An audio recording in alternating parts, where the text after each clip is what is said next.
నిజమైన భక్తులే తగ్గిపోతారమ్మ, కపటదారులే పెరిగిపోతారమ్మా. ఓ తల్లి అచ్చమ్మ, నా తల్లి అచ్చమ్మ, కాల జ్ఞానాన్ని చెబుతున్న వినవమ్మా.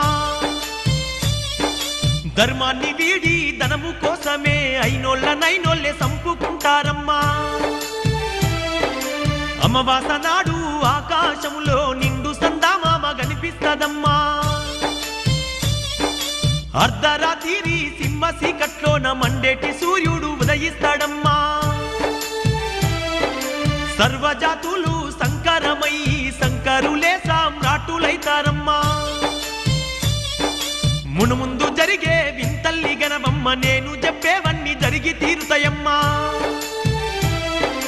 వావి వరసలు మచ్చు కన్నా లేక మానవత్వమే చచ్చిపోతుందమ్మా.